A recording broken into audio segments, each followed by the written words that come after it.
বন্ধুরা, কাঁচা আমের সিজনে কাঁচা আমের রসগোল্লা বানাবো না? এটা কি করে হতে পারে? কারণ কাঁচা আমের রসগোল্লা খেতে দারুণ লাগে। খুব সহজেই এটা বানিয়ে দেখাবো, যেটা মুখে দিলেই মিলিয়ে যাবে। নমস্কার বন্ধুরা, আমি তনুশ্রী। বন্ধুরা, আশা করি আপনাদের খুবই ভালো লাগবে, তাই স্কিপ না করে পুরো ভিডিওটা দেখার অনুরোধ রইল। বন্ধুরা, যেহেতু আমি কাঁচা আমের রসগোল্লা বানাবো, সেই জন্য আমি একটি কাঁচা আম নিয়ে নিয়েছি।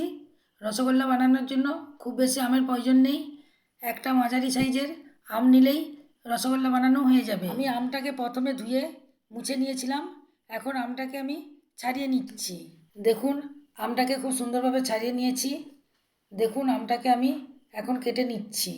আমটাকে কেটে একটা মিক্সিং জারের মধ্যে দিয়ে দিচ্ছি। আমি সাইড থেকে আমটাকে কাটছি, কারণ আমের আঁটি হয়ে গেছে, আঁটিটা আমার প্রয়োজন নেই, তাই জন্য সাইড থেকে কেটে নিচ্ছি। আঁটিটাকে আমি ফেলে দেব। মিক্সিং জারের মধ্যে সামান্য জল দিয়ে দিচ্ছি। এবার এটাকে পেস্ট করে নেব। দেখুন বন্ধুরা, আমটাকে পেস্ট করে নিয়েছি। এবার আমি কড়াইয়ের মধ্যে 1 লিটার দুধ চাপিয়ে দিয়েছি। দুধটাকে একটু গরম করে নিচ্ছি। এদিকে আমি ভিনিগার নিয়েছি, একটা বাটির মধ্যে ভিনিগার দিয়ে দিয়েছি এবং দিয়ে দিয়েছি তাতে সামান্য পরিমাণ জল দিয়ে এটাকে ভালো করে গুলে নিচ্ছি। এদিকে দেখুন বন্ধুরা, দুধটা ফুটে গেছে। এটাকে আমি আরেকটু জাল করে নেব। ভিনিগার আর জলটা যে গুলে রেখেছিলাম সেটা দুধের মধ্যে দিয়ে দিচ্ছি, আর দিয়ে দিচ্ছি আমের পাল। এখানে বন্ধুরা আমি 2 চামচ আমের পাল দিচ্ছি। তারপর এইভাবে দুধটাকে নাড়াচাড়া করতে করতেই খুব সুন্দর ছানা কেটে যাবে। দেখুন বন্ধুরা, ছানা কাটতে শুরু করেছে। এই অবস্থাতেই আমি 5 মিনিট রেস্টে রেখে দেব, তাহলেই সুন্দরভাবে ছানাটা কেটে যাবে। দেখুন বন্ধুরা, ছানাটা কত সুন্দর কেটে গেছে। আমি রেস্টে রাখার ফলে আমি একটা জায়গার মধ্যে কাপড় বিছিয়ে নিয়েছি। এর মধ্যে এবার ছানাটা ঢেলে দিচ্ছি। জলটা আমি ছেঁকে নেব, এই জন্য কাপড়টাকে আমি গুটিয়ে নিচ্ছি। তারপরে এইভাবে চাপ দিলেই সুন্দরভাবে জলটা নিচে পড়ে যাবে আর ছানাটাও ছাঁকা হয়ে যাবে। তবে বন্ধুরা, ছাঁকার সময় ছানাটাই খুব বেশি চাপ দেবেন না, তাহলে মিষ্টিগুলো শক্ত হয়ে যাবে। এবার ছানাটাকে আমি একটা জায়গার মধ্যে ঢেলে দিয়েছি। এবার হাতের চেটোতে করে ছানাগুলোকে এইভাবে ঘষে ঘষে ম্যাশ করে নিতে হবে। জায়গাটা আমার ছোট হয়ে গিয়েছিল, এই জন্য আমি একটা বড় জায়গার মধ্যে ঢেলে দিচ্ছি। তারপর হাতে করে এইভাবে ম্যাশ করে নিচ্ছি। হাতে করে যত ভালো করে ম্যাশ করবেন মিষ্টিটা ততই ভালো হবে। রসগোল্লা বানাতে গেলে ঠিক আমি যেমনভাবে দেখাচ্ছি ঠিক এইভাবেই ছানাগুলোকে ঘষে নিতে হবে, তাহলে রসগোল্লা খুবই নরম হবে এবং খেতে খুবই ভালো লাগবে। দেখুন বন্ধুরা, আমি খুব সুন্দরভাবে ম্যাশ করে নিয়েছি। ছানাটা এখন সুন্দরভাবে ম্যাশ হয়েছে। এবার দিয়ে দিচ্ছি এতে 1 চামচ ময়দা আর দিয়ে দিচ্ছি আমের পাল।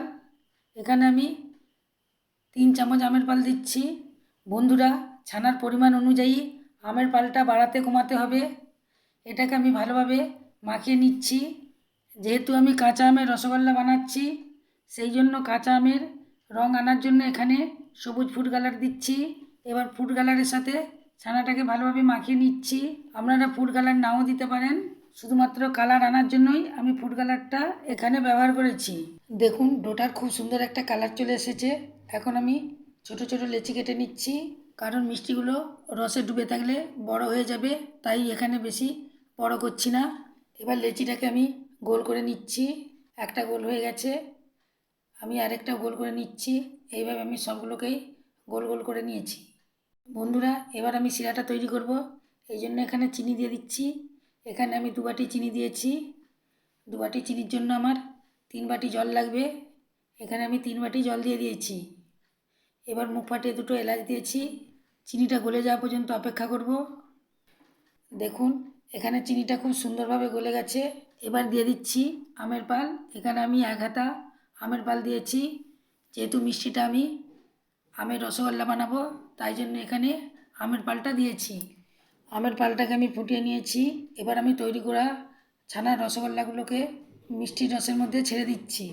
সবগুলো ছেড়ে দিয়েছি। এটাকে ঢাকা দিয়ে 5 মিনিট ফুটিয়ে নেব।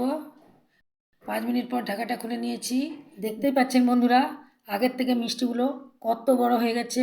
আর এটাকে ঢাকা দেব না, এইভাবে আমি আবারও 5 মিনিট ফুটিয়ে নেব। বন্ধুরা, আমি মাঝে মধ্যেই কাঁচা আমের রসগোল্লা বানাই, কারণ আমার বাড়িতে খেতে সবাই ভালোবাসে। বন্ধুরা, আপনারা এইভাবেই বানাবেন, তাহলে আপনাদের বাড়িতেও সকলে খেতে খুবই পছন্দ করবে। দেখুন, 5 মিনিট ফোটাতে রসগোল্লাগুলো আরও বড় হয়ে গেছে। দেখতে কতটা সুন্দর লাগছে, কতটা লোভনীয় হয়েছে।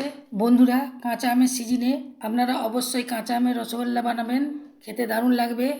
আশা করি আজকের কাঁচা আমের রসগোল্লার রেসিপি আপনাদেরকে খুবই ভালো লেগেছে।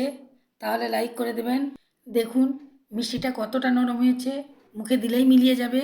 যারা নতুন বন্ধুরা আমার চ্যানেলে এসেছেন তারা অবশ্যই সাবস্ক্রাইব করবেন এবং অন্যান্য বন্ধুদের মধ্যেও প্রচুর শেয়ার করে দেবেন।